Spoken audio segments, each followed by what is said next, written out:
Hello दोस्तों, welcome to my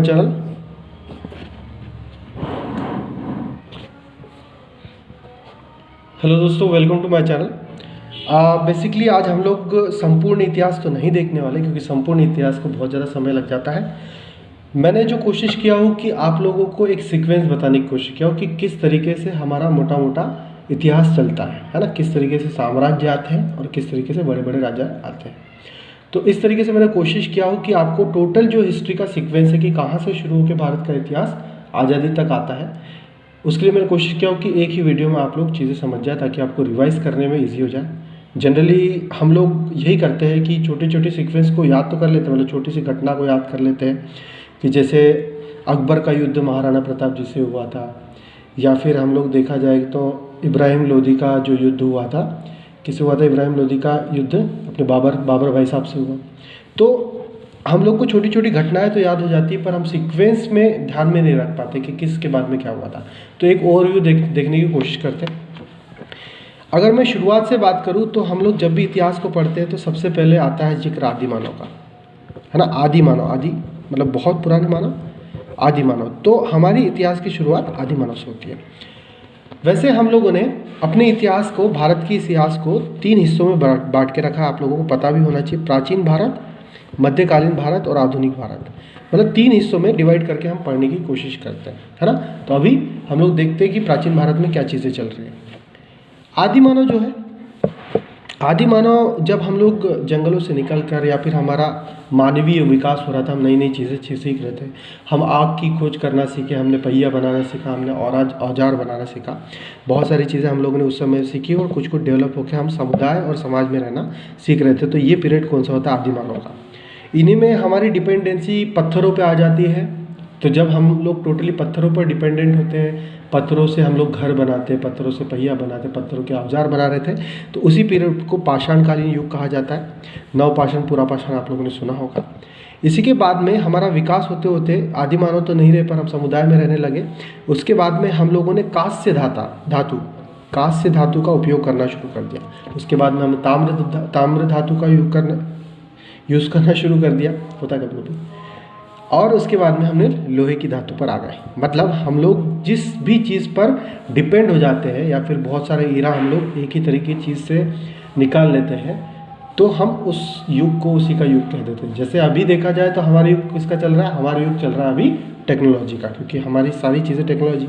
अभी आप देख लो कैसे पढ़ रहे हो, मोबाइल से पढ़ रहे हो, है ना। चलिए, तो सबसे पहले यदि देखा जाए तो आदि मानव की जानकारी होती है। आदि मानव के बाद में जो हम बड़े विस्तृत रूप में जब समुदाय में रहने लगते हैं, तो वो चीज़ होती है हड़प्पा संस्कृति।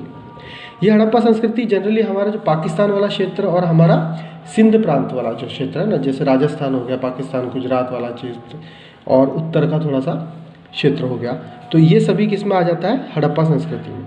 हड़प्पा संस्कृति काफ़ी विस्तृत संस्कृति थी, शहरी क्षेत्र था, काफ़ी नगर नियोजित थे, अन्नागार थे, स्नानागार थे, लोग काफ़ी डेवलप थे। पर इसका एक अंदाज़ा नहीं लगा पाए हम लोग कि किस तरीके से इसका विलोप हो गया, या किस तरीके से ये पूरी संस्कृति एक साथ में विलुप्त हो गई। शायद हो सकता है कि अगली संस्कृति ने उसको दबा दिया, हो भी सकता है, नहीं भी हो सकता। कुछ लोग का मानना है कि बाढ़ वगैरह नहीं। तो दूसरे सीक्वेंस में आदि मानव के बाद में हम लोग जो जनरली स्टडी करते हैं वो हड़प्पा संस्कृति। और हड़प्पा संस्कृति का समय ध्यान में रखना है, 2500 BC होता है। क्या होता है? 2500 BC। BC मतलब बिफोर क्राइस्ट। बिफोर क्राइस्ट मतलब 0 साल। जैसे अभी 2023वां साल चल रहा है, तो 2023वें साल में हम लोग रह रहे हैं। 0 साल में कौन रह रहे थे? Jesus Christ. मतलब जीसस क्राइस्ट जब पैदा हुए थे, 0 साल। तो बिफोर क्राइस्ट मतलब क्राइस्ट के पैदा होने के 2500 साल पहले हड़प्पा संस्कृति हुई थी, मतलब ऐसा माना जाता है। इसके बाद में जो मोटे मोटे में हम लोग पढ़ते हैं वो होती है वैदिक सभ्यता। कौन सी सभ्यता? वैदिक सभ्यता। वैदिक सभ्यता मतलब हमें बहुत सारे ऐसे साक्ष्य प्राप्त हुए जिससे हमें पता चलता है कि एक संस्कृति ऐसी भी थी जिसमें आध्यात्म, जिसमें ज्ञान की बातें हुई थी, जिसमें बहुत सारी चीज़ें। आप कभी वेद पढ़ के देखना, है ना। बेसिक अगर आपको सनातन धर्म, बेसिक अगर आपको हिंदू धर्म समझना है, तो मुझे लगता है कि आपको वेद पढ़ना चाहिए। तो वेदों में 4 वेद हुआ करते थे, ऋग्वेद, यजुर्वेद, अथर्ववेद और सामवेद। और वेदों में हम लोग वैदिक युग में ही यही चीज़ें पढ़ते हैं कि सनातन धर्म का उदय कैसे हुआ, शिव धर्म का उदय कैसे हुआ, शैव धर्म जिसे कहते हैं, वैष्णव धर्म का उदय कैसे हुआ। मतलब उदय इन द सेंस मानने वाले लोग की परंपराएं कैसी थी, कैसा क्या था। पुराणों को पढ़ते हैं हम लोग, जैसे विष्णु पुराण, मत्स्य पुराण, शिव पुराण, ब्रह्म पुराण, बहुत सारे पुराण होते हैं। और उसी के तरीके से महाकाव्य जो बहुत ज़्यादा फेमस है, महाभारत, और दूसरा कौन सा है अपने पास में, रामायण। मतलब इनसे घटनाओं से फिर आधारित होकर और भी चीज़ें हमने कैसे कैसे पढ़ी। तो तीसरे नंबर पे हम लोग वैदिक चीज़ों को पढ़ते हैं। फिर वैदिक सभ्यता, जब हमारी जो बेसिक वैदिक सभ्यता थी वो गाँव से फूली। अब गाँव में उस समय भी लोग रहते होंगे, पर हमें जो लिखित जानकारी मिलती है उसके बाद से मिलती है, जहाँ पे पहला जो वंश होता है वो होता है हर्यक वंश। हर्यक वंश होने के बाद, वो तो छोटा है इसलिए मैं उसको ज़्यादा से विस्तृत नहीं कर रहा। आपने देखा होगा हम लोग ग्रामीण इलाकों में रहते हैं, गांव में रहते हैं। गांव के बाद में अगर 2-4 गांव को जोड़ दिया तो ग्राम पंचायत बनती है। ग्राम पंचायत को जोड़ दिया जाए तो क्या बनता है, ग्राम पंचायत को जोड़कर हमारे पास में जनपद बन जाती है। जनपद को जोड़ने पर हमारे पास में जिला बन जाता है। जिले को जोड़ने पर राज्य, और राज्य को जोड़ने पर हमारा पूरा देश बन जाता है। तो उसी प्रकार से एक व्यवस्था थी जहाँ पे ग्रामीण क्षेत्र को जोड़ने पर क्या बनता था, पद। क्या बनता था, पद। और पद बहुत सारे जुड़ जाते थे तो उसको क्या कहते थे, जनपद। मतलब बहुत सारे पद हो गए तो ये क्या हो जाएगा, टोटल एक जनपद। और जनपदों को जोड़ने पर एक बन जाता था महाजनपद। तो यही महाजनपद में एक महाजनपद थी मगध। और महाजनपद के समय में हमारे पास में कौन सा वंश सबसे पहले आया, वंश तो हर्यक वंश आया था। इसके बाद में जिसमें बिंदुसार या बिंबिसार, मैं कंफ्यूज हो जाता हूँ। फिर उनके पुत्र अजातशत्रु, और भी कुछ वंश है जिसमें नंदवंश आखिरी था। और उसके बाद में नंदवंश के घराने को हरा के हमारे चंद्रगुप्त मौर्य ने किसका शासन स्थापित किया था, मौर्य वंश का जो सारी कार्यभार स्थापित किया था। तो इसके संस्थापक थे चंद्रगुप्त मौर्य। और इसके जो प्रतापी राजा थे वो कौन थे, राजा सम्राट अशोक। कौन थे, राजा नहीं, सम्राट अशोक, है ना, क्योंकि सम्राट थे यार। अगर आप लोग कभी देखोगे अशोक जी का जो क्षेत्र है ना, मैंने जब उनको देखा कि भाई इन्होंने कितना पोर्शन जीता था, तो अभी के मैप के हिसाब से पूरा इंडिया पकड़ लो, पूरा इंडिया ही बहुत ज़्यादा हो गया। इसके साथ में उन्होंने जो हमारे राइट साइड में अभी जो म्यांमार का हिस्सा छूट गया, बांग्लादेश, तो ये तो पहले से अपने ही थे, अपने पोते थे। तो इधर म्यांमार साइड, बांग्लादेश, ये सारी चीज़ें अपनी ही थी। किसके टाइम में, अशोक जी के टाइम पे। इन्होंने इस साइड में पाकिस्तान, अफगानिस्तान, उज्बेकिस्तान, यहाँ तक की सारी चीज़ें जीत ली थी। मतलब अरब कंट्रीज भी अपने साथ में थी, भारत भी अपने पास में था, बांग्लादेश इस साइड में। मतलब देखो कितना बड़ा साम्राज्य जीता था। इसलिए इन्हें अशोक नहीं, इन्हें सम्राट अशोक कहेंगे, है ना। अब किया है बड़ा काम तो याद भी रखेंगे भाई। अब क्या होता है कि धीरे धीरे ऐसा नहीं है कि भाई एक ही साम्राज्य चला हमारे देश में। ये धीरे धीरे टूट गया और कुछ हिस्सों में डिवाइड हो गया। तो छोटे छोटे हिस्सों में जब मौर्य वंश डिवाइड हुआ तो वो थे शक, इसका ज़्यादा उल्लेख नहीं करना चाहता मैं, शक, कुषाण, और भी होंगे छोटे छोटे साम्राज्य। तो बड़े बड़े तो शक, कुषाण वगैरह लोग होते हैं। पर इनके बाद में जो बड़ा सा साम्राज्य आता है वो कौन सा साम्राज्य होता है, गुप्त वंश। कौन सा होता है, गुप्त वंश। गुप्त वंश की संस्थापक जो रामगुप्त कहा जाता है, जो प्रतापी राजा हुए चंद्रगुप्त हुए, चंद्रगुप्त प्रथम, फिर समुद्रगुप्त हुए, समुद्रगुप्त के बाद में चंद्रगुप्त द्वितीय हुए। इन्होंने भी बहुत मतलब हमारे जो भारत था इस समय का भारत, गुप्त वंश का भारत, इसे कहा जाता है कि हमारा स्वर्णिम युग था। स्वर्णिम युग मतलब जिस समय हम बोलते हैं ना कि भारत सोने की चिड़िया थी, तो सोने की चिड़िया गुप्त वंश के समय ही थी। और इसके बाद में सोने की चिड़िया क्या हो गई, उड़ गई, है ना। अंग्रेज लोग इसको लूट लाट के भग गए। तो यहाँ पे गुप्त वंश आता है। और गुप्त वंश में आप लोग और भी पढ़ोगे, चंद्रगुप्त, समुद्रगुप्त, और भी बहुत सारे राजा प्रतापी हुए, रामगुप्त द्वितीय वगैरह हुए।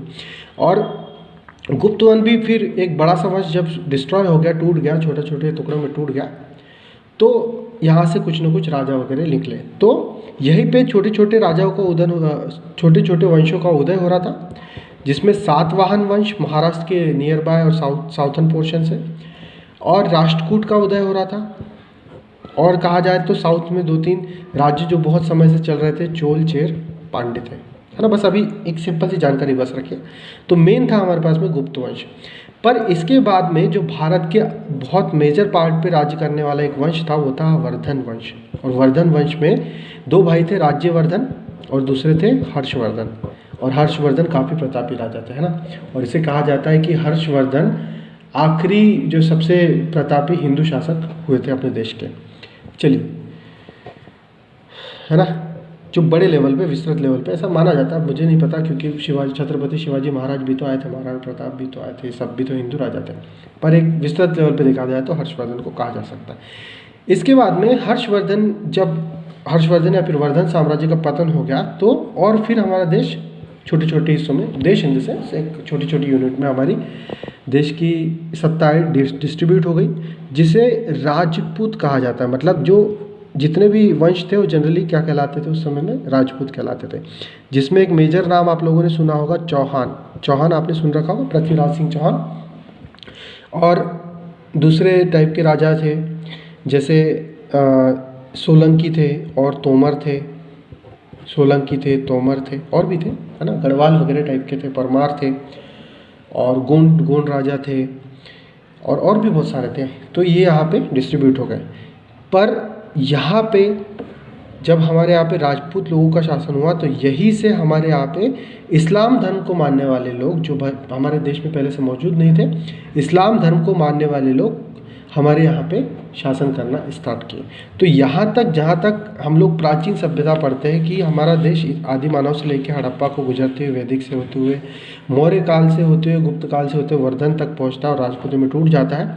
यहीं तक हमारा कौन सा लाइन क्लियर हो जाती है, प्राचीन भारत खत्म हो जाता है। तो प्राचीन भारत में हमने मोटा मोटा क्या पढ़ा, आदि मानव, उसके बाद में वैदिक सभ्यता, मौर्य सभ्यता, मौर्य काल, गुप्त वंश, वर्धन वंश, और छोटे छोटे में हम लोगों ने और भी चीज़ें देखी। तो यहाँ पे अब देखिए, इसके बाद में जो हिस्ट्री आती है उसको कहा जाता है मध्य भारत का इतिहास। मध्य भारत का इतिहास, तो मध्य भारत के इतिहास में होता कैसा है ना कि अभी राजपूत थे, चौहान थे, तो दिल्ली में बैठे रहते चौहान भाई साहब। कौन? पृथ्वीराज सिंह चौहान। अब यहाँ पे आक्रमण हो जाता है बाहरी व्यक्तियों का, जैसे मोहम्मद गजनी हो गए, और भी बहुत सारे लोग हैं। तो इनमें से एक थे मोहम्मद गौरी। कौन थे? मोहम्मद गौरी। इनका भी काफ़ी विस्तृत साम्राज्य था। जब इन्होंने भारत जीत लिया था तो काफ़ी विस्तृत था, बस भारत के दक्षिणतम क्षेत्र में नहीं जा पाए थे। मोहम्मद गौरी और पृथ्वीराज सिंह चौहान का युद्ध होता है, बढ़िया सा युद्ध होता है, 2-3 युद्ध होते हैं, और आखिरी में मोहम्मद गौरी जीत जाता है। तो ये अपने गुलाम को यहाँ पर दिल्ली की गद्दी पर बिठाते हैं। तो यहीं से, जहाँ से गुलाम वंश की स्थापना होती है, वहीं से मध्य भारत का इतिहास शुरू होता है। ठीक है, तो इसमें जो मेजर पार्ट है उसको कहा जाता है सल्तनत। सल्तनत क्यों? क्योंकि उस समय दिल्ली के शासन को दिल्ली सल्तनत के नाम से जाना जाता था। तो सल्तनत में सल्तनत में 5 वंश हुए। तो पहला वंश होता है गुलाम, दूसरा वंश होता है खिलजी, है ना, सीक्वेंस थोड़ा सा गड़बड़ हो सकता है, फिर भी देख लीजिएगा। तीसरा वंश होता है तुगलक, चौथा वंश होता है सैयद, और 5वां वंश होता है लोधी, है ना। हर किसी की कोई ना कोई राजा है और हर किसी की विशेषता होंगी, किसी ने कुछ ना कुछ काम किया होगा और भारत में कुछ ना कुछ अच्छा सा मॉन्यूमेंट बनाया होगा। तो एक जनरली हम लोग जो बड़े मोटे तौर पे देखते हैं उसको, वंश को, टोटल सभी वंशों को मिलाकर उसे कहा जाता है सल्तनत काल। सल्तनत काल में आगे जब इब्राहिम लोधी होता है, ये लोधी शासन का, उसको हरा कर जो नया वंश की स्थापना करता है वो होता है बाबर, और उस वंश का नाम होता है मुगल वंश। क्या होता है? मुगल वंश, है ना। ये जनरली आजकल आप लोग बहुत सुनते होंगे मुगल वंश। तो मुगल वंश होता है, मुगल वंश की स्थापना करता है बाबर। इसका फिर बेटा बनता है हुमायूं, फिर उसका बेटा आता है अकबर। अकबर का नाम हम बहुत ज़्यादा सुनते हैं, काफ़ी प्रतापी राजा थे। इन्होंने मतलब मैक्सिमम पोर्शन को जीतने की कोशिश की थी। जैसे कि यहाँ पे अगर मैं आपको बता दूं कि खिलजी वंश के थे एक प्रतापी राजा अलाउद्दीन खिलजी। तो अलाउद्दीन खिलजी भी दक्षिण हिस्से में पहुँचने वाले पहले मुस्लिम शासक थे। और उसी के बाद में अकबर जो थे, अकबर ने बहुत सारी चीज़ें की, बहुत सारे मतलब क्षेत्र में उन्होंने अपना अधिकार स्थापित किया, और उसके बाद में बहुत सारे जैसे धार्मिक कार्य भी करने की कोशिश की। तो अकबर के बाद में फिर उनके बेटे जहांगीर आते हैं, और जहांगीर के बाद में कौन आता है? अपना औरंगजेब भाई साहब। औरंगजेब भाई साहब के बाद में यहाँ पे समझ लो कि फिर इसका पतन शुरू हो जाता है ना, पूरा टोटली पतन होने लगता है। तो वही मुग़ल शासन यहाँ पे इन सभी के द्वारा चलाया जाता है, और मुग़ल शासन के बाद में धीरे धीरे इनका पतन हो जाता है। अब पतन होगा तो ऑब्वियसली कहीं ना कहीं डिवाइड होंगे। तो डिवाइड होने के बाद में छोटे छोटे जो प्रांत होंगे ना उसके, तो वहाँ पे बैठ गए नवाब। कौन बैठ गए? नवाब लोग। तो अब जो शासन है नवाबों में बढ़ गया। अब ऐसा तो नहीं कि भाई एकदम से टूट गया होगा, ऐसा नहीं, धीरे धीरे टूटते चला होगा। तो यहाँ पे कुछ क्षेत्र नवाबों के हाथ में था और कुछ क्षेत्र लोकल लोगों के हाथ में था। लोकल जो गवर्नेंस थी, गोंड शासक हो गए, और यही से लोगों द्वारा, जैसे हम लोग बोलते हैं जनरली राजा चुना जाता है, पर राजा जो लोगों में से निकले थे वो राजा कौन थे? छत्रपति शिवाजी महाराज। जो छत्रपति शिवाजी महाराज ने लोगों की अपनी सेना तैयार की और गढ़ जीतते जीतते प्रतापी राजा बने। तो इनके बाद में जो मराठा एक वंश आता है, जो बहुत बड़ा वंश है, जिसका उल्लेख ज़्यादा नहीं होता, पर मुझे लगता है कि इसका उल्लेख बहुत अच्छे से किया जाना चाहिए। तो इसके बाद में भारत को एकत्रित करने का काम फिर कौन करते हैं? मराठा करते हैं। और ऑब्वियसली मराठा में आपको पता होना चाहिए कि सब इनके संस्थापक कौन थे? छत्रपति शिवाजी महाराज, है ना, जिनका मैक्सिमम पोर्शन उन्होंने मुझे लगता है कि राजपाट ज़्यादा नहीं किया, उन्होंने जीतने का कार्य ज़्यादा किया। और इनके बाद में जो आए थे साहू जी महाराज, संभाजी महाराज, वो जितने भी लोग थे, मुझे सीक्वेंस याद नहीं है। फिर इनके बाद में जो इनके पेशवा जो महामंत्री टाइप के हुआ करते थे, तो उनका शासन शुरू हुआ। बालाजी, बाजीराव द्वितीय, है ना। तो आपने वो पिक्चर भी देखी होगी बाजीराव मस्तानी वाली, तो जो बाजीराव है ये यही वाले, है ना, तो मराठा शासन वाले। तो मुगलों के बाद में जो बड़ा शासन आता है, मराठाओं का शासन आता है। इन्हीं के साथ में, मराठाओं के साथ में यहाँ पे जो बड़ी सी चीज़ हुई कि यहाँ पे छोटे छोटे और भी राज्य भी उदित हो रहे होंगे, जैसे सिखों का राज्य था। और हम लोग देखेंगे कि यहाँ इन्हीं के समय में मराठा और मुगलों के जब ट्रांजिशन हो रहा था, इसी के समय हमारे देश में बाहरी लोग भी आ रहे थे। बाहरी लोगों में अगर देखा जाए तो पुर्तगाल से हो गए, फ्रांस से हो गए, और कहाँ से हो गए? जो अंग्रेज थे ब्रिटेन से हो गए। तो ये जो बहुत सारे लोग हैं, ये मिलकर हमारे देश में आने लगे और रहने लगे। किसी न किसी उद्देश्य से आए होंगे, कंपनी स्थापित करते हैं, ऐसा करते हैं, वैसा करते हैं, और धीरे धीरे आके बसने लगे, रहने लगे और साम्राज्य स्थापित करने लगे। तो यहीं से मराठाओं के बाद में अंग्रेजों ने अपना इंटरफेयर करना शुरू कर दिया। यहीं से क्या हुआ? अंग्रेजों ने अपना इंटरफेयर शुरू कर दिया। तो अंग्रेजों ने कैसा क्या सिस्टम किया? अंग्रेज हमारे देश में आए, सबसे पहले उन्होंने बोला कि हम लोग कॉटन की इंडस्ट्री डालेंगे, हम लोग को बढ़िया सी इंडस्ट्री बनाना है, कंपनी डालना है। तो उस समय में जहांगीर भाई साहब बैठे थे, जहांगीर ने सबको परमिशन दे दी थी। अब धीरे धीरे करके परमिशन देने लगे। अब मुग़ल तो हो गए थे धीरे, मुग़ल हो गए ढीले, तो नवाबों का राज शासन हो गया, मराठाओं का शासन हो गया। तो धीरे धीरे कंपनी इस्टेब्लिश हुई। कहाँ पे इस्टेब्लिश हुई? आपको एक छोटा सा चीज़ बताता हूँ कि जैसे कंपनी डाली उन्होंने, जैसे ये हमारा इंडिया का मैप है ना, ये इंडिया का मैप है। तो इंडिया के मैप में यहाँ पे देखिए, जो बांग्लादेश के आसपास में, मतलब बांग्लादेश के पास में बंगाल, कलकत्ता, तो यहीं पे इन्होंने क्या कर दी? कंपनी डाल दी। कंपनी डालने के बाद में अंग्रेजों को एक चीज़ समझ में, भाई हमारे यहाँ पे तो थोड़ा सा प्रॉपर वे का सिस्टम चल रहा है, पर यहाँ पे तो लोगों को अभी भी लगता है कि राजाओं का शासन है, तो हम भी राजा बन सकते हैं, तो चलो एक काम करते हैं। तो इन्होंने क्या किया? इनकी थी हड़प नीति वाली टाइप की राजनीति।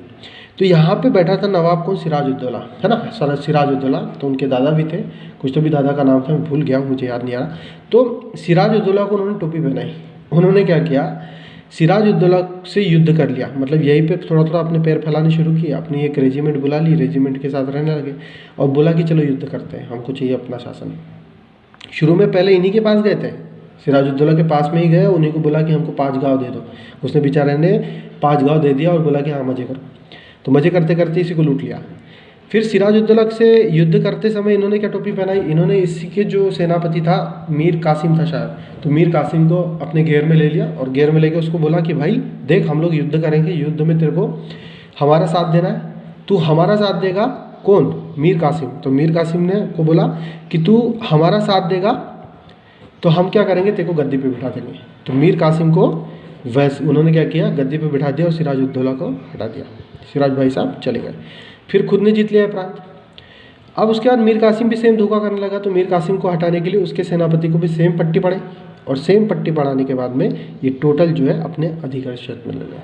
फिर अधिकृत क्षेत्र में ले लिया, एक तो चीज़ हो गई कि ये वाला पोर्शन जो बंगाल का बहुत बड़ा पोर्शन था, ये अपने हिस्से में ले लिया।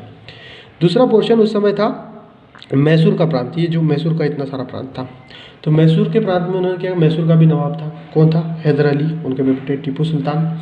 तो उनसे भी बाकायदा युद्ध किया और युद्ध करके ये वाला पोर्शन भी अपने अंदर किसने कर लिया? तो 2 पोर्शन हो गए, अंग्रेजों के पास में 2 पोर्शन हो गए। फिर तीसरा पोर्शन अगर हम देखें तो मराठाओं का हिस्सा, जो मराठा उस समय में काफ़ी चीज़ें जीत चुके थे, तो इस साइड में भी था, है ना, और भी होगा यार, वो बनाने में थोड़ी दिक्कत जा रही। तो इतना सारा पोर्शन जो मराठाओं का था वो किसने हस्तिया लिया? मराठा और अंग्रेजों के युद्ध के द्वारा अंग्रेजों ने। तो 1 2 3 और भी इस साइड भी होगा। तो ये जो प्रेसिडेंसीज बना के अंग्रेजों ने क्या कर दिया? शासन कर दिया। एक हो गई हमारे पास में कलकत्ता प्रेसिडेंसी, एक हो गई हमारे पास में ये मराठाओं के द्वारा जो आ गई बॉम्बे प्रेसिडेंसी, और एक हो गई हमारे पास में मैसूर प्रेसिडेंसी, हमारे पास में अंग्रेजों के पास में। तो यहाँ से जो बड़ा सा शासन शुरू होता है वो किसका होता है? अंग्रेजों का शासन शुरू होता है। तो अंग्रेजों का शासन हम लोग अगर देखें कि उन्होंने धीरे धीरे हमारे ऊपर शासन करना शुरू कर दिया और उन्होंने अपना ही एक राजा के रूप में एक नया, उन्होंने अपना ही एक क्या कहते हैं राजा के रूप में एक अधिकारी नियुक्त कर दिया, जिसको क्या कहते थे, जिसको जिसको कहते थे गवर्नर। गवर्नर, और पूरे देश का जो कहता था वो था गवर्नर जनरल, है ना। तो अंग्रेजों ने गवर्नर जनरल बना के बढ़िया से राज करना शुरू कर दिया और फिर धीरे धीरे राज करते रहे, पर इससे परेशान हो गए छोटे छोटे राजा लोग, और छोटे छोटे राजा लोग परेशान हो गए। उन राजाओं ने क्या कर दिया, अंग्रेजों के खिलाफ बोल दी 1857 की क्रांति। क्या बोल दी, 1857 की क्रांति बोल दी, और क्रांति करने के बाद में अंग्रेजों ने इसका दमन करते किसी भी तरीके से हटा दिया। क्लियर है यहाँ तक की? तो यहाँ तक की जो हम लोगों ने चीज़ पढ़ी है ना, यहाँ तक की जो हम लोगों ने चीज़ पढ़ी 1857 तक की, कहाँ से लेके ये जो सल्तनत काल है यहाँ से लेके हम लोगों ने जो अंग्रेजों के आगमन और 1857 की क्रांति तक, ये हमारा कौन सा पोर्शन हो गया था, मध्य भारत का। क्या हो गया, मध्य भारत का इतिहास। इसको अगर हम फिर से देखें तो हम लोगों ने बड़े बड़े क्षेत्र में जो डिवाइड कर रखा है वो है हमारे पास में दिल्ली सल्तनत का युग, दिल्ली सल्तनत के बाद में मुगल वंश, मुगल वंश के बाद में मराठा वंश, मराठा वंश के बाद में सीधे सीधे अंग्रेज, है ना। चलिए आगे बढ़ते हैं। आगे बढ़ते हुए अगर मैं आपको बताऊं कि अभी जब हमारे देश में अंग्रेज आ गए तो अंग्रेजों के बाद में एक 1857 की बड़ी सी क्रांति हुई। कौन सी क्रांति हुई, 1857 की, जिसमें बहुत सारे राजा रजवाड़े और सेनापतियों ने अंग्रेजों के खिलाफ धावा बोल दिया, पर एक किसी तरीके से अंग्रेजों ने इसका दमन कर दिया। फिर 1857 के बाद में अंग्रेजों ने बहुत सारे सुधार वगैरह भी किए, हमारे देश में सुधार करने की कोशिश की कि भाई पढ़ाई के मामले में सुधार करने की कोशिश करते हैं कि लोगों को शिक्षा मिलनी चाहिए। कुछ अच्छे काम में ये भी किया कि भाई जो हमारे इसमें कुछ कुरीतियाँ थी, जैसे कि सती प्रथा की कुरीतियाँ थी, तो इन सब को हटाया गया। जैसे सती प्रथा को हटाने की कोशिश की, महिला शिक्षा पर फोकस किया गया, लोगों की शिक्षा पर फोकस किया गया, शिक्षा का पैटर्न लाने की कोशिश की अंग्रेजों द्वारा। नए नए जैसे जो टेक्नोलॉजी उस समय थी, ट्रेन वगैरह चलाना, तो ट्रेन वगैरह चलाने का काम वगैरह सब इसमें अंग्रेजों ने करने की कोशिश की। अब अंग्रेजों की बातें तो हमको ठीक ठाक लग रही थी कि भाई ये करवर तो रहे, पर एक तरीके से हमारा वर्ग भी, जो हमारे यहाँ के जो लोग थे, वो भी क्या करने लगे, जाके इंग्लैंड में बसने लगे, पढ़ने लगे। और इंग्लैंड में जब पढ़ाई की, बहुत सारे लोग जैसे महात्मा गांधी हो गए, डॉक्टर BR अम्बेडकर हो गए, तो बहुत सारे बड़े बड़े जो लोग थे उस समय में, तो इन्होंने जब पढ़ाई की तो इन्हें पता चला कि भाई अंग्रेज लोग खुद के देश के लिए तो डिफरेंट सिस्टम चला रहे हैं, और हमारे देश के लिए ऐसा क्यों गुलाम टाइप का, कि हमारे ऊपर अत्याचार क्यों कर रहे हैं। तब इनके दिमाग में कुछ ना कुछ बत्ती जली, और हमारे देश में पहली बार कि भाई अंग्रेजों का ही सब कुछ क्यों चलेगा, हमारा भी कुछ करना चाहिए। तो नियर बाय 1885 में हमारे यहाँ पे कांग्रेस की स्थापना हुई। तो एक बड़ी सी घटना होती है हमारे यहाँ पे कांग्रेस की स्थापना होना। तो यहाँ से लेके जब हमारे यहाँ पे कांग्रेस की स्थापना होती है, ये तो हमारा जो पोर्शन शुरू हुआ है अंग्रेजों से लेके 1857 की क्रांति के बाद में, ये कौन सा भारत कहलाता है, आधुनिक भारत। जैसे 3 हिस्से हो गए थे, 3 हिस्से में हमने प्राचीन पढ़ा, मध्यकालीन पढ़ा, अब ये आधुनिक भारत। तो जब यहाँ से कांग्रेस की स्थापना हो गई तो उसके बाद में 1947, जब तक हमारे देश आज़ाद नहीं हो जाता तब तक के लिए ये सारी चीज़ें, जो सारी घटनाएं होगी अभी, ये कौन सी होगी, स्वतंत्रता का आंदोलन। मतलब 1885 से ही हमारे देश में मुहिम चल गई थी कि हमें देश आज़ाद करना है। इसके बाद में बहुत सारी घटना हुई, जैसे कि यहाँ से बंगाल का विभाजन हो जाता है। बंगाल की विभाजन एक बहुत बड़ी घटना हो जाती है। 1900 शायद ये 7 या 4 में हुआ था, मुझे कंप्लीट नहीं पता, 1907 या 1904 में हुआ होगा बंगाल का विभाजन। फिर कांग्रेस का खुद का भी विभाजन हो जाता है। 1909 में हमारे देश में मुस्लिम लीग की स्थापना होती है, मुस्लिम लीग की स्थापना होती है। और ये जो कांग्रेस जब डिवाइड होती है 2 हिस्सों में, तो एक होता है गरम दल और दूसरा होता है नरम दल। गरम दल को तो आप जानते हो, बाल गंगाधर तिलक, है ना। और नरम दल में भी कुछ लोग थे, जैसे गोपाल कृष्ण गोखले जी थे। तो 2 हिस्सों में जब बट गए तो इस तरीके से हमारा कांग्रेस वर्क करने लगा। कांग्रेस का एक्चुअली काम था कि हम लोग अपने साइड से चीज़ों को चलाने की कोशिश करेंगे, ऐसा नहीं कि भाई सार कोई जो अंग्रेज बोलेगा उसके रूल के हिसाब से चलेंगे। 1909 में और एक जो बड़ी चीज़ हुई वो थी मार्ले मिंटो सुधार। मार्ले और मिंटो 2 थे, मतलब एक वायसराय था और एक जो सेक्रेटरी रिप्रेजेंटेटिव था। तो इन लोगों ने यहाँ पे कुछ रूल्स लाए होंगे 1909 में। एक बड़ी सी घटना 1917 में होती है, चंपारण का युद्ध। क्या होता है? चंपारण का युद्ध। चंपारण का युद्ध नहीं, चंपारण सत्याग्रह, सॉरी युद्ध बोल दिया मैंने। 1919 में बहुत बड़ी घटना घटती है कि पंजाब में, जहाँ अमृतसर में बहुत सारे लोग इकट्ठा होके एक डिस्कशन करते रहते हैं, कोई ना कोई डिस्कशन कर रहे होंगे, तो वहाँ पे एक जनरल डायर नाम का व्यक्ति आता है और फायरिंग कर देता है और सभी लोगों को वैसे के वैसे ही उतने छोटे से पार्क में गोलियां मार के उड़ा देता है। और इसी हत्याकांड को जलियांवाला बाग हत्याकांड कहते हैं। जलियांवाला बाग कब हुआ था? 1919, 13 अप्रैल 1919 को। 1919 में ही एक बड़ी सी घटना ये भी हुई थी कि एक नया एक्ट आया था जिसका नाम था मॉन्टेग्यू चेम्सफोर्ड। ठीक है। इसके बाद में अब धीरे धीरे 1917 में जब चंपारण में सत्याग्रह हुआ था तो ये किसके नेतृत्व में किया गया था? गांधी जी के नेतृत्व में। मतलब तब हमारे देश में महात्मा गांधी का आगमन हो चुका था। महात्मा गांधी का आगमन हो चुका। इसके बाद में पूरी की पूरी जो बागडोर है हमारे देश को आज़ाद करने की किसने संभाल ली थी? महात्मा गांधी जी ने संभाल ली थी। 1919 के बाद में यहाँ पे असहयोग आंदोलन की शुरुआत होती है। असहयोग आंदोलन की शुरुआत सबसे पहले 1921 में होती है। 1921 में ये फिर इसका दमन हो जाता है, चौरा चौरी का हत्याकांड हो जाता है, आग वाग लगा देते हैं, पुलिस स्टेशन में उड़ा देते हैं, तो असहयोग आंदोलन यहाँ पे फेल हो जाता है। फिर 1927 में फिर से सविनय अवज्ञा आंदोलन शुरू होता है। क्या होता है? सविनय अवज्ञा आंदोलन। सविनय अवज्ञा आंदोलन के बाद में गांधी इरविन का समझौता होता है कि भाई हम तो टोटल डिमांड नहीं मान सकते। इरविन जो उस समय में लॉर्ड तो नहीं कहेंगे हम लोग, लॉर्ड क्यों कहेंगे भाई, हमारे लिए थोड़ी लॉर्ड है वो, अंग्रेज। तो इरविन और गांधी जी का समझौता होता है, तो गांधी इरविन समझौता भी कहा जाता है। फिर एक बार फिर से 1930 या 31, मुझे कंफर्म नहीं डेट, 1930 या 31 में असहयोग आंदोलन फिर से शुरू होता है। मतलब ये दौर देखिए पूरा का पूरा जो 1917 से लेकर जहाँ से गांधी जी आए उन्होंने हमारे देश में आंदोलन करना शुरू कर दिया। इसी के बीच में बहुत सारे जनप्रतिनिधि भी सामने आए, जैसे doctor Baba Saheb Ambedkar, doctor BR Ambedkar भी सामने आए। उन्होंने एक जो बहुत पुराने समय से वंचित जो बाहर साइड में जिस वर्ग को रखा जाता था उस वर्ग के लिए रिप्रेजेंटेशन किया। उन्होंने एक डिमांड रखी कि हमें एक पृथक निर्वाचन क्षेत्र चाहिए। क्या चाहिए? पृथक निर्वाचन क्षेत्र। पर पृथक निर्वाचन क्षेत्र अगर एक पर्टिकुलर कम्युनिटी को दे दिया जाता तो इससे बाकी लोग शायद नाराज़ हो जाते या दंगा हो जाता है, इसलिए इस पर महात्मा गांधी ने अनशन कर दिया। और महात्मा गांधी ने अनशन कर दिया तो गांधी और एक साइड में खड़े हो गए अम्बेडकर। और आखिरी में जब दोनों के बीच में सलाह हुई, जो भी सुलह हुई, तो वो सुलह के कारण उस संधि को कहा जाता है पुना पैक्ट, कि मतलब किसी कुछ शर्तों को महात्मा गांधी ने मान लिया और कुछ शर्तों को अम्बेडकर जी ने मान लिया। तो असहयोग आंदोलन के बाद में पुना पैक्ट हो गया, है ना। और इसी के बीच में कि जब बहुत बार हमारे देश में कुछ नए समुदाय बने थे, जैसे मुस्लिम लीग की स्थापना भी हो चुकी थी, और जैसे बाबा साहब अम्बेडकर जो एक पर्टिकुलर समुदाय को रिप्रेजेंट करते थे और एक तरफ कांग्रेस था, तो ये तीनों आपस में अपने अपने मतभेद रखते थे और इनका प्रॉपर डिस्कशन नहीं हो पा रहा था। तो इनको डिस्कस करने के लिए बुलाया जाता था कि लंदन आ जाओ और डिस्कस कर लो। तो इस डिस्कशन को क्या कहा जाता था? गोलमेज सम्मेलन। तो गोलमेज सम्मेलन कितने बार हुआ? 1930, 31 और 32 में। कहाँ पे हुआ? लंदन में हुआ। अच्छा, इस गोलमेज सम्मेलन को टोटल 3 बार अटेम्प्ट करने वाले एकमात्र भारतीय व्यक्ति थे डॉक्टर BR अम्बेडकर। क्लियर है? 1930, 31, 32 के बाद में एक बड़ा सा जो मूवमेंट होता है वो होता है 1935 का। कौन सा होता है? 1935। 1935 में भारत शासन अधिनियम आया। क्या है? भारत शासन अधिनियम। तो ये अधिनियम में बहुत सारी जानकारी दी थी, आप उसको पर्टिकुलरली पढ़िएगा।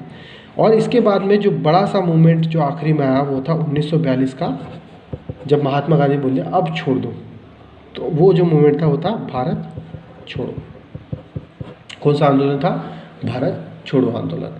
और यहाँ से 1942 के भारत छोड़ो आंदोलन के बाद में हमारे देश को 1947 में आज़ादी मिल जाती है और यहाँ पे हमारा इतिहास खत्म हो जाता है ना। इतिहास को हम यहीं तक पढ़ते हैं। चलो थोड़ा सा रिवाइज करके आप लोग को क्लियर शुरू से बता देता हूँ, है ना। टेंशन तो नहीं हुई? ज़्यादा फास्ट हो गया? ठीक है, थोड़ा स्लो करके देख लेना। चलो थोड़ा सा अब स्लो बताता हूँ, लास्ट में थोड़ा रिवाइज करते समय आप समझ जाओगे। हमने जब भारत के इतिहास को देखा तो हमने देखा सबसे पहले आदि मानव, उसने कैसे क्या अपने आप को डेवलप किया। आदि मानव के बाद में हमने देखा हड़प्पा सभ्यता, हड़प्पा संस्कृति। हड़प्पा संस्कृति के बाद में जब जो पहला एक प्रॉपर वे में आया वो था वैदिक सभ्यता। ये तीनों सभ्यताएं थी, सभ्यता मतलब बहुत टाइम तक चलने वाली। इन सभ्यताओं के बारे में पहला जो शासन आया वो शासन क्या था? मौर्यकालीन शासन। क्या था? मौर्यकालीन शासन।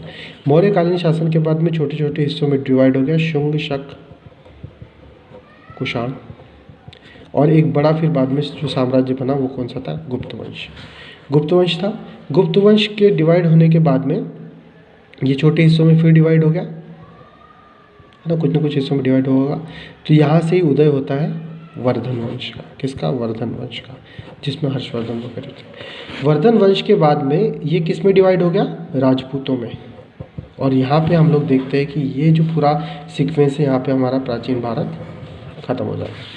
क्लियर है? यहाँ पे हमारा प्राचीन भारत खत्म हो जाता है। राजपूतों में पृथ्वीराज सिंह चौहान को हरा के मोहम्मद गौरी अपने किसको बैठाते हैं? गुलाम को बिठाते हैं। इसके बाद दिल्ली में शुरू होता है सल्तनत काल। क्या होता है? सल्तनत। सल्तनत में 4-5 वंश आते हैं। कौन कौन से वंश आते हैं? हमने देखा था गुलाम वंश, खिलजी वंश, तुगलक वंश, सैयद वंश और लोधी वंश। सल्तनत के बाद में एक बड़ा जो आता है वो आता है मुगल वंश, है ना। मुगल में हम लोगों ने देखा बाबर, हुमायूं, है ना। क्या क्या देखा? बाबर, हुमायूं, अकबर, है ना, जहांगीर और जो भी फिर बाद में। मुगलों के बाद में एक बड़ा जो साम्राज्य आता है मराठा आता है, और दूसरे साइड में जो चलते हैं नवाब। तो फिर इनको दोनों को हराने के लिए आखिरी में कौन आ जाते हैं? अंग्रेज आ जाते हैं। तो अंग्रेजों का उदय होता है। अंग्रेज लोग हम पे दमन करते हैं, अत्याचार करते हैं, और इन्हीं अत्याचार के लिए 1857 की क्रांति होती है। 1857 की क्रांति होती है। और ये 1857 की क्रांति तक, कहाँ से? सल्तनत से लेकर 1857 की क्रांति तक कौन सा चलता है? मध्यकालीन भारत। ठीक है। 1857 के बाद में हम लोग देखते हैं कहाँ तक ये जो अंग्रेजों का शासन है, इसको हम किस रूप में पढ़ने की कोशिश करते हैं? जो भी गवर्नर और वायसराय, इनके शासन या फिर इनके जो काम है उसके हिसाब से देखते हैं। इनके बाद में गवर्नर और वायसराय के बाद में हम लोग देखते हैं कि 1885 से यहाँ से हमारा जो है 1857 की क्रांति के बाद से आधुनिक भारत शुरू हो जाता है। क्या हो जाता है? आधुनिक भारत। आधुनिक भारत में चीज़ें ज़्यादा नहीं। 1885 में कांग्रेस की स्थापना, और 1885 से लेके 1947, कहाँ तक? 1947 के बीच में जितने भी आंदोलन हुए, किसके लिए? भारत की आज़ादी के लिए। ठीक है, ये सारी चीज़ इंक्लूड हो जाती है। तो यहाँ पे हमारा जो टोटल है आधुनिक भारत खत्म हो जाता है।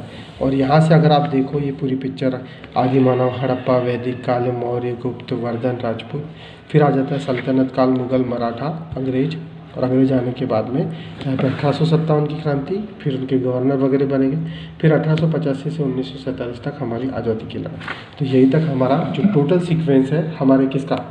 भारतीय इतिहास का खत्म हो जाता है। Thank you so much.